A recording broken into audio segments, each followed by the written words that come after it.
inside the company, there is a process of internal restructuring that is underway. That was one of the reasons it is said you were brought into the company to reorganize operations, to reinvigorate the company. How successful do you feel you've been so far? Yeah, when I came to the company, one of the questions was that, find a way to become more operationally excellent. So we combined a strategy of operational excellence and organic growth, and we have been growing in most of the regions, and we've become a lot more operationally excellent. So if you look at the global results of AkzoNobel that we published a couple of weeks ago, our operating profits actually went up with 42% in euros, and that's a very significant jump, a very significant improvement to levels that AkzoNobel hasn't seen for a very, very long time. So the strategy of operational excellence is working, and on top of that operational excellence, we're now starting to drive growth with a higher level of aggressiveness. And countries as India can play a big role. But having built a more leaner organization now,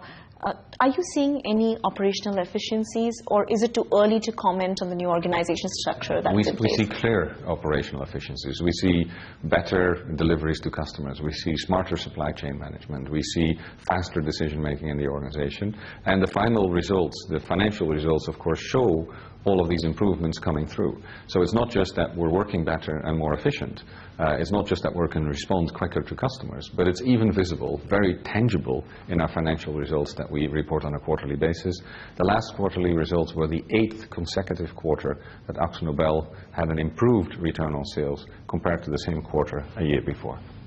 But now, having achieved whatever you have, what are the 3 top priorities on your mind for the company as on date?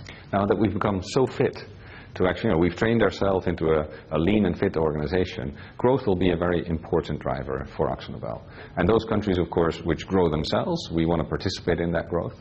But we certainly have the leanness and the fitness to drive growth as a very major aspect. And we can do that both geographically by introducing new innovations, because innovation is going to be a very important second pillar of the growth that we're going to be driving. And of course, one of the key issues is that the fitness that we've achieved, that we don't lose it, that we keep it, that we maintain that strength that we've developed. But what about consolidating your operations? One gets a sense that you do want to divest non-core and non-performing businesses. Globally, are there any parts of your business that you want to let go of? And what would be the new priorities of your company going forward? Well, we've only done a number of divestitures of what we perceive to be non-strategically strong positions. We want to be in number 1, 2, or 3 positions worldwide in any of the businesses that we've in.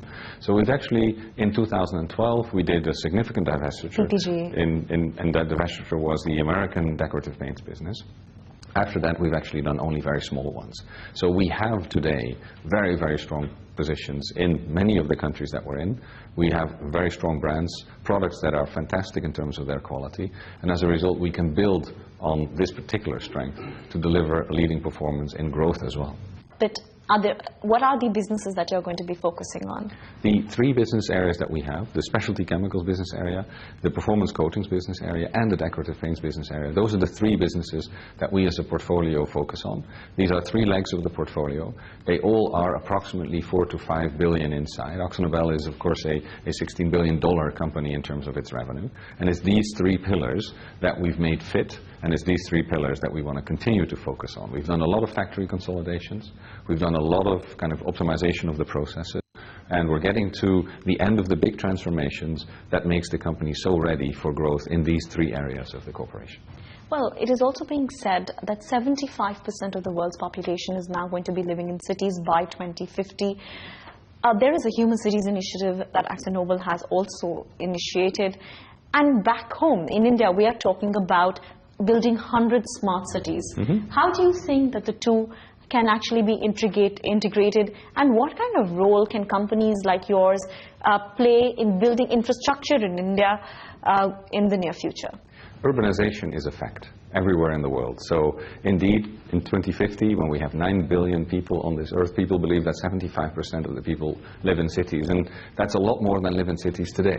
And as a result, what many of the mayors of the cities want to do is they want to make sure that they have the possibility for the people to actually live in large urbanized areas. And the focus of most of these people is, how can we get the power, how can we get the water, how can we get the infrastructure to the places? And what very often is forgotten is to say, how do we actually make these particular urbanization trends not just functional, but also enjoyable, livable, fun to be. And that's where AkzoNobel comes in. We, of course, bring a lot of color to people's lives.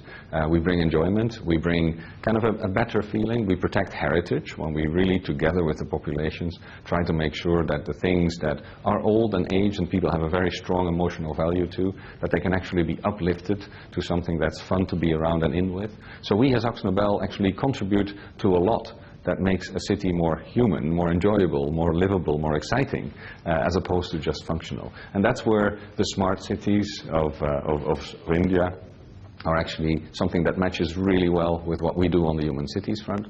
We're also subscribed to what people call the 100 resilient cities. The Rockefeller Foundation has put that initiative in many places in the world. So we've also teamed up with them. We don't do it alone. We do it with many people that are actually trying to make cities a more fun place to be. And that's, of course, where AkzoNobel can do a lot, not only in India, but also in other places in the world. Well, my last question, Ton, for you is that we have a change in guard at the center in India. There is a new government in place and it is almost completed a year. As a foreign investor, do you see any change in perception at a global level when one talks about India? And as an investor in India, do you think things have changed on the ground? What I see very clearly is that the mood inside India has changed, and also the mood about India from the outside has changed. So we see much more positive thoughts in general. When you read the newspapers, whether it's in Europe or the United States, you see a much more positive impression of the way India is expected to develop. And we see it as well when we travel in the country. I've been here now for several days. I've spoken with customers in all of our businesses. I've spoken with officials. I've spoken, of course, with our employees. The feeling is very different from 2 or 3 years ago. I do believe that the change will be gradual, so it will not be a very quick change, but I think India, as it is right now, has all potential to be poised for future growth that is faster than it has been in the last years, and AkzoNobel is well positioned to also benefit and, of course, combine benefit with it together with India itself. Wonderful, Ton. It was a pleasure speaking to you. Thank you for your time and wish you all the best for your endeavors in India. Thank you very much. We were in conversation with Ton Booker, the CEO of AkzoNobel.